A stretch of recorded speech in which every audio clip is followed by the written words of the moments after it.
고난은 나의 주관적인 상황이 같지만 그러나 전체로 본다면 모든 피조물들도 똑같이 고난받고 있었다는 사실입니다.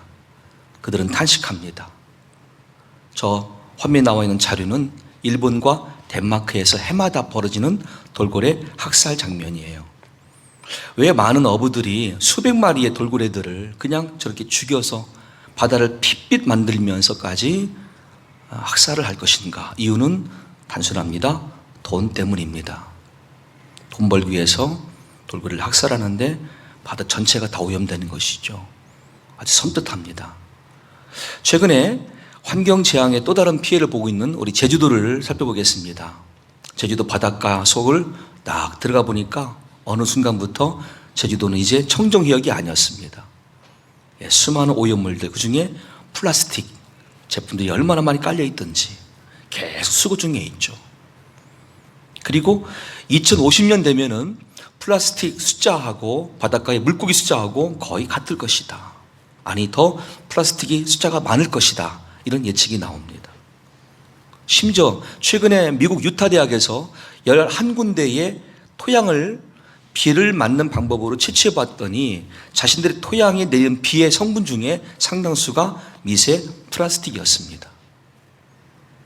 지금 비 오잖아요. 나갈 때 비 맞으면 안 된다는 얘기죠. 왜? 우리 머릿속으로 미세 플라스틱이 계속 뿌려지기 때문에. 되도록 비 맞지 말고 우산 쓰는 게 최선이라는 것이죠. 이렇게 피조물들이 지금 망가지고 있고 고난 가운데 있고 고통을 겪고 있습니다. 때문에 고난이라는 관점을 왜 하나님 나에게만 고난 주십니까? 라고 말할 수 없다는 뜻이에요. 나만이 아니라 피조물들이 다 함께 고난받고 있어요. 저 돌고래들 말은 못하지만 하나님께만 탄식하고 있어요.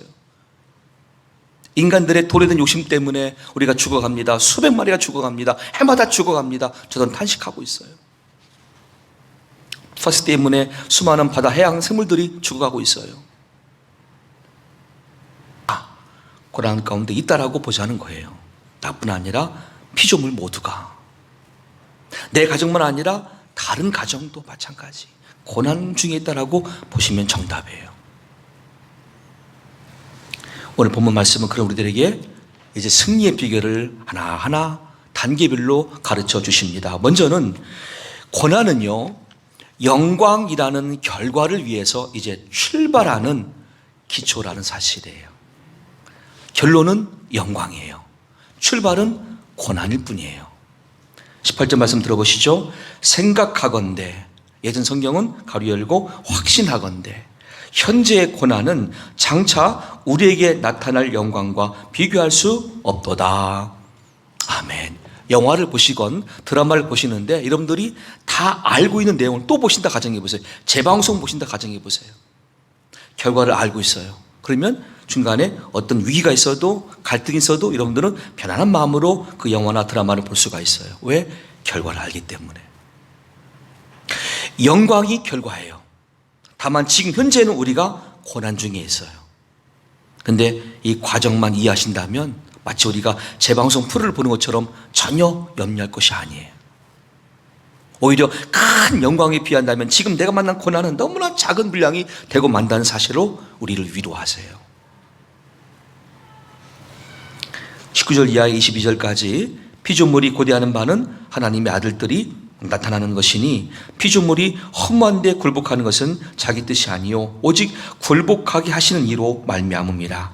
그 바라는 것은 피조물도 썩어짐의 종노릇한 데서 해방되어 하나님의 자녀들의 영광의 자유에 이르는 것이니라. 피조물이 다 이제까지 함께 탄식하며 함께 고통을 겪고 있는 것을 우리가 아느니라.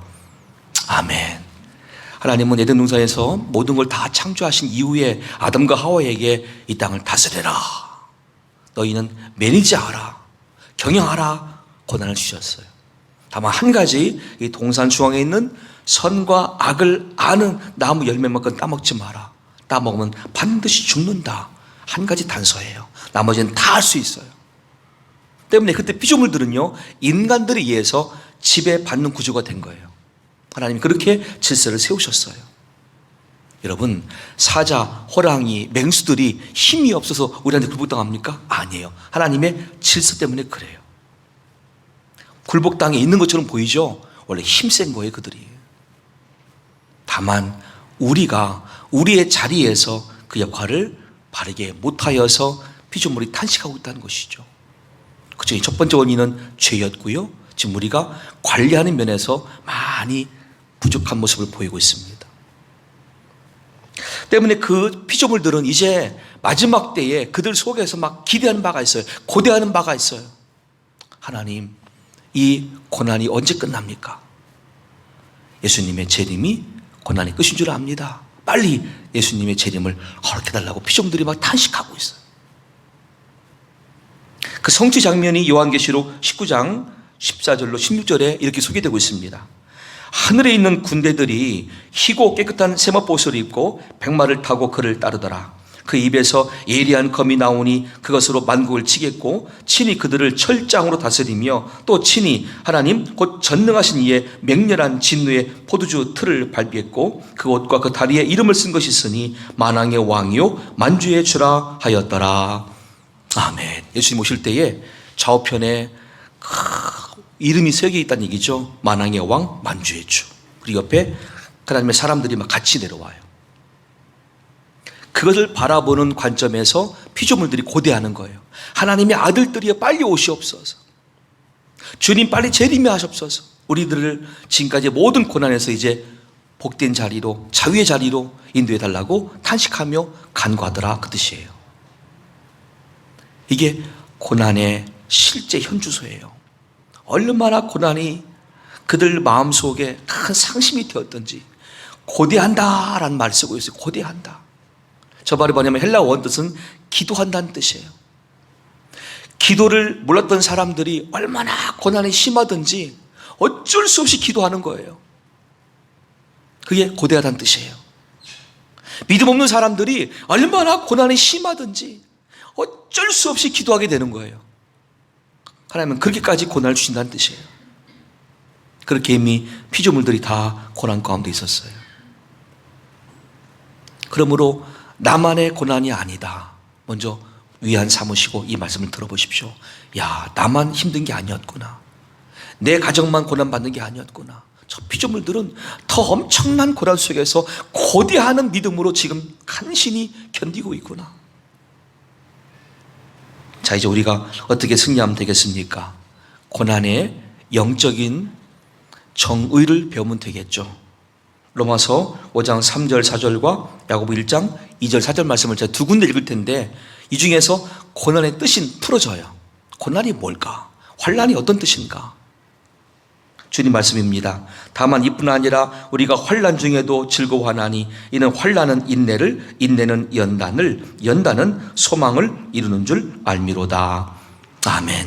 내 형제들아, 너희가 여러 가지 시험을 당하거든 온전히 기쁘게 여기라. 이는 너희 믿음의 시련이 인내를 만들어내는 줄 너희가 알미라. 인내를 온전히 이루라. 이는 너희로 온전하고 구비하여 조금도 부족함이 없게 하려 함이라. 아멘. 예, 환난, 고난, 이 단어는요, 믿음 안에서 허락되어진 시련, 믿음 안에서 허락되어진 테스트란 뜻이에요. 이게 정확한 뜻이에요. 고난, 환난, 다름 아닌 믿음의 테스트였던 거예요. 나의 믿음을 보시고자 하시는 하나님의 의도였던 거예요. 그 이상도 그 이하도 아니에요. 그러니까 절대로 절망하지 마세요. 왜 나는 이렇게 고난만 있는가? 왜 내 가족들에게는 이런 환난만 주어지는가? 이렇게 해석하면 안 돼요. 믿음 안에서 주어진 테스트란 뜻이에요. 이 시기에 배울 수 있는 건 무엇입니까? 이제 인내가 필요하겠죠. 마치 피조물들이 지난 2000년 동안이나 하나님께 고대했던 것처럼, 기도했던 것처럼, 그렇게 고통을 이겨냈던 것처럼 우리도 그 시간을 배우는 거예요. 인내가 필요해요. 그리고 연단을 거쳐가는 거예요. 그러면 주 예수님은 이 땅에 오실 때에 이 땅 모든 사람들 가운데 누가 참으로 믿을 자냐라고 할 그 관점에서 우리를 보실 것이고 우리 이름을 부르신다는 것이죠. 아무개, 아무개, 아무개. 왜? 인내와 연단을 거쳐 믿음의 사람들로 확증되었으니까. 아무나 이름 부르시는 게 아니고 아무나 천국 가는 게 아니에요. 믿음이 예수님께 확증된 사람들이에요. 때문에 우리에게는 인내와 연단의 과정이 반드시 있어야 되는 것이죠. 물론 이런 사람도 있어요. 십자가 한편 강도는요, 예수님 고백하자마자 천국을 허락받았어요. 특별한 케이스예요. 하지만 그 외 모든 인류들에게는 보편적인 케이스죠. 본문의 말씀 그대로 환난을 만나고 인내의 시간을 거치고 연단의 과정을 거쳐서 마지막에 주님의 영광에 참여한다, 소망에 참여한다. 이 과정이 대부분의 경우예요.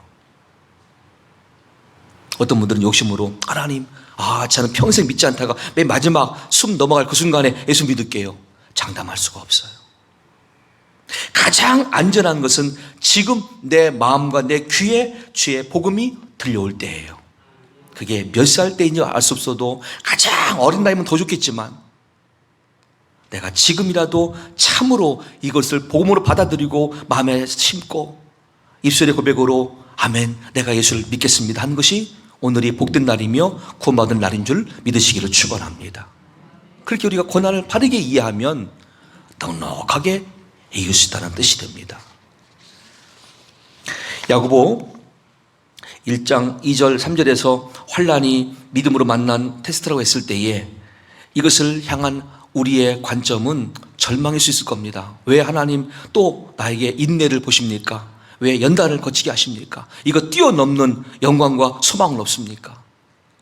그때 주님 말씀하세요. 로마서 8장 36절로 39절입니다. 기록된 바 우리가 종일 주를 위하여 죽임을 당하게 되며 도살당할 양같이 여김을 받았나이다 함과 같으니라. 그러나 이 모든 일이라는 것은 인내와 연단, 우리를 사랑하신 이로 말미암아 우리가 넉넉히 이기느니라. 내가 확신하노니 사망이나 생명이나 천사들이나 권세자들이나 현재 일이나 장래 일이나 능력이나 높음이나 깊음이나 다른 어떤 피조물이라도 우리를 우리 주 그리스도 예수 안에 있는 하나님의 사랑에서 끊을 수 없으리라. 아멘. 놀랍게도요, 인내는 내가 혼자 하는 줄 알았어요. 그래, 내가 인내하면 돼. 내가 연단 받는 거야. 근데 내가 하는 게 아니라 내 안에 성부, 성자, 성 하나님의 그 사랑과 능력이 부어짐으로 그 은혜를 힘입고 내가 인내하는 것이고 내가 연단을 거치게 된다는 뜻이에요. 나 혼자 고난의 자리에 버려진 게 아니란 뜻이에요. 너 믿음으로 이제 테스트 받는 과정에 있어. 염려하지 마. 내가 너에게 사랑과 능력으로 함께 할 거야. 그 힘을 공급받으며 인내하는 것이고 그 은혜를 힘입고 네가 연단을 거쳐서 마지막에 영광과 소망에 이르는 것이야. 이 뜻이 되는 거예요. 여러분, 그러니까 고난 중에도 낙심하지 말고 기도해야 될 것이고 오히려 찬송함으로 그 위기를 이겨내는 믿음과 지혜가 우리에게 필요한 줄로 믿습니다. 승리의 비결 세 번째는 고난을 이길 성령님의 은사와 능력 또한 공급된다는 사실로 오늘 본문의 말씀 23절과 25절입니다. 그 하나님의 위대하신 사랑이 구체적으로 어떻게 나에게 임하는 것이냐? 성령으로 임하십니다. 성령은 홀리 스피릿, 하나님의 영이시죠. 그러니까 어디나 누구한테나 무한대의 능력으로 임할 수 있어요. 제한이 안 돼요. 성령 역사는. 그뿐 아니라 또한 우리 곧 성령의 처음 익은 열매를 받은 우리까지도 속으로 탄식하여 양자 될 것 곧 우리 몸의 속량을 기다리느니라. 우리가 소망으로 구원을 얻었음에 보이는 소망이 아니니 보는 것을 누가 바라리요. 만일 우리가 보지 못하는 것을 바라면 참음으로 기다릴지니라. 아멘. 여기 성령의 처음 익은 열매라는 단어가 나오죠. 언제 성령님이 우리에게 오십니까? 우리가 죄인됨을 인정하고 회개하여 죄사함 받고 예수님을 나의 주, 나의 그리스도로 영접할 때 우리 안에 성령님이 오세요. 그때부터 성령의 각양의 은혜가 우리에게 선물로 주어져요. 이 사실을 사도행전 2장 38절로 40절은 소개합니다. 베드로가 이르되 너희가 회개하여 각각 예수 그리스도의 이름으로 세례를 받고 죄사함을 받으라. 그리하면 성령의 선물을 받으리니 이 약속은 너희와 너희 자녀와 모든 먼데 사람 곧 주 우리 하나님이 얼마든지 부르시는 자들에게 하신 것이라 하고 또 여러 말로 확증하며 권하여 이르되 너희가 이 패역한 세대에서 구원을 받으라. 아멘. 그래서 거기 모인 사람들이 막 회개합니다. 3,000명, 5,000명이 회개하고 돌아와서 예루살렘 교회를 세우게 되죠. 오늘 우리가 나 혼자인 세상인 것처럼, 나만의 인생인 것처럼 많은 분들이 착각할 수 있어요. 외롭다, 우울감이 느껴진다, 미래가 절망스럽다, 코로나 끝나면 그때는 또 어떤가 하는 여러 가지 필요 없는 걱정까지 우리가 지금 연달아 만나고 있는 여러분들의 모습일 수 있습니다. 분명히 아실 것은 여러분 혼자가 아닙니다. 믿는 자인 여러분 안에 하나님의 영 성령님이 함께 하십니다. 성령님을 요한복음은 보혜사라고 강조했어요. 다른 성경은 없어요. 꼭 요한복음만 소개되어 있는 이 보혜사는요, 파라클레토스, 곧 성령님을 한자로 푼 거예요. 나를 보호하시는 하나님, 나에게 은혜 주시는 하나님, 나에게 진리를 가르치시는 스승이신 하나님, 그 뜻이에요. 그러니까 우리는 외롭지 않은 거예요. 내 옆에 변호사가 있어요, 상담자가 있어요, 교사가 있어요. 직접 나의 손길 잡고 인도하시는 나의 위대한 능력자가 옆에 함께 하세요. 그분이 성령이세요. 때문에 성령님의 능력을 더 많이 경험하려면 내가 오히려 고난 중에 있는 게 당연한 것이에요. 평탄한 때는 몰라요. 잘 나갈 때는 몰라요. 형통할 때도 내가 이것을 감지할 수 없어요. 그런데 내가 고난 가운데 있을 때는요, 내 안에 성령님의 미세한 음성이 들려와요. 그리고 내 손길을 딱 붙드시고 앞서 인도하시는 그분의 위로와 따뜻한 능력이 나에게 딱 느껴져요. 왜? 성령님은 영이시지만 또한 인격자이시기 때문에 알 수가 있어요. 어느 순간 내 마음의 생각이 달라집니다. 에이, 죽자 했던 그 마음이 달라져요. 죽으면 안 돼. 나에게는 선한 목적이 있어. 내 인생을 향하신 하나님의 위대하신 창조의 목적이 있어. 나 죽으면 안 돼. 생각이 달라져요. 성령이 오셔서 나를 자극한다면 입술이 달라져요. 전에는 모든 게 다 부정적이었어요. 아, 죽고 싶다. 아, 살 수 없다. 아, 절망적이다. 하지만 성령님이 내 속에서 나를 자극하다 보니까 내 속에서 찬양이 나오고 주 앞에 감사가 나오고, 그리고 낮은 데를 바라보는 관점에서 상대를 불쌍히 여기는 마음이 내 안에 충만하게 돼요. 여러분, 감사를 잊었습니까? 그러면 여러분보다 낮은 처지에 있는 사람들을 떠올려 보세요.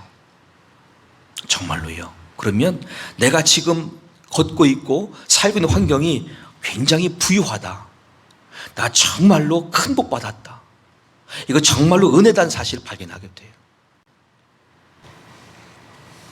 그리고 우리가 더 낙심되는 상황을 만났을 때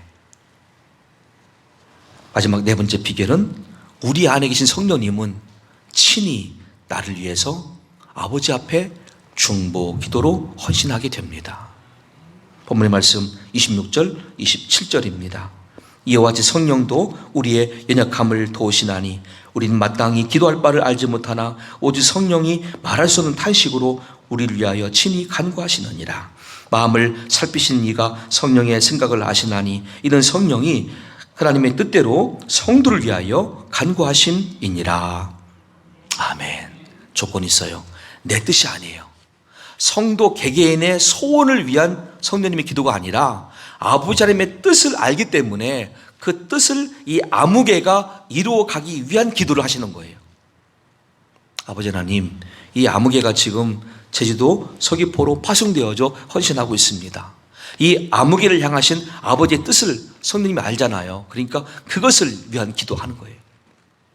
우리는 몰라요. 여전히 내 속은 다른 욕심이 있어요. 다른 방향이 있어요. 그때마다 성령님은 탄식하며 기도하시는 거예요. 아버지, 이 아무개를 위한 아버지의 선한 뜻이 이 땅 위에서 온전히 이루어지길 원합니다. 그렇게 인도해 주시옵소서라고 성령님은 기도하시는 거예요. 그러니까 우리는 이중 삼중으로 이미 하나님의 은혜를 이렇게 넉넉하게 지금 받고 있는 처지에 있어요. 비록 고난이란 이름 속에 있다 할지라도. 첫째, 이 고난은 믿음 안에서 주신 테스트라는 사실을 발견했고요. 나 혼자 가는 게 아닙니다. 하나님의 사랑과 능력이 함께하는 과정이었습니다. 구체적으로 성령님이 내 안에 함께 하셨습니다. 특별히 성령님은 지금도 나를 위해서 기도 중에 계십니다. 그러면 이 고난이 나에게 뭐가 되죠? 유익이 되는 거죠. 하나님의 능력과 성령님의 나를 향하신 기도를 함께 경험하는 처음의 시간이 되는 것이죠. 그러므로 고난은 나에게 유익이라 라고 말할 수가 있어요.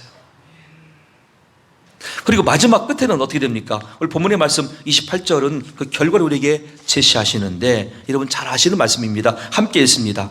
우리가 알거니와 하나님을 사랑하는 자 곧 그의 뜻대로 부르심을 입은 자들에게는 모든 것이 합력하여 선을 이루느니라. 아멘. 선이 뭐예요? 하나님과 나와의 관계가 온전함을 이룬다는 그 뜻이죠. 이 고난을 거쳐보았더니 드디어 나의 욕심도 사라지게 되었고 내가 붙잡았던 것들 다 내려놓게 되었으며 이제는 내가 인내와 연단을 거쳐 정말 주님이 바라시는 정금같이 된 모습으로 서게 되었습니다. 이 사실로 인하여 우리는 감사로 서게 될 것이고 주변에 많은 사람들은 도전받게 될 겁니다. 저 아무개를 보라고, 저 강변교회 아무개를 보라고, 똑같이 힘들고 어려운 처지에서 저 사람들은 낙심하지 않고 우울해하지 않고 함께 깨어 기도하며 감사로 고백하는 저 모습 보라고. 우리의 모습이 이 기간에 전도의 모습을 쓰여줄 수 있는 것이에요. 전도라는 것이 지금 이 시대에 어떻게 할 수 있습니까? 저 같은 경우는 유튜브를 통해서 동영상으로 전도하고 있습니다. 여러분들 어떻게 하시면 되겠냐면 지금 현실 가운데에서 낙심하지 말고 이 고난의 자리에서 인내와 연단을 거쳐 감사의 신앙으로 나가는 그 모습을 이웃들에게 보여주는 것이죠. 이게 전도가 될 수 있는 것이죠. 누군가 물을 것입니다. 아무개 씨, 도대체 당신은 어떤 마음을 사냐고. 그럼 우리가 말할 수가 있는 거예요. 나도요, 물론 처음에는 답답했고 우울감에 잡혀 있었고 고난이라고 생각했습니다. 그런데 가만히 생각해 보니까 예수를 주로 믿는 나에게는 이것이 믿음의 테스트가 되었기 때문에 나는 지금 인내와 연단의 과정에서 하나님의 능력을 공부받고 있습니다. 그러니 나는 나 혼자 버티는 인생이 아니라 하나님의 그 능력으로 임하여 오히려 은혜로 이겨내는 시간을 보내고 있으니 당신도 나와 같은 처지에서 믿음을 가져보시오. 당신도 예수를 믿어보시오. 나와 같은 은혜가 당신에게도 임할 것입니다. 이 전도가 되는 것이죠. 각자가 예수님을 나의 주로 믿고 고백하면서 내가 변한 모습을 세상에 보여주는 그 태도가 있어야 돼요. 나의 삶이 있어야지 목사만 출중해서 교회가 부흥되는 건 절대 아닙니다.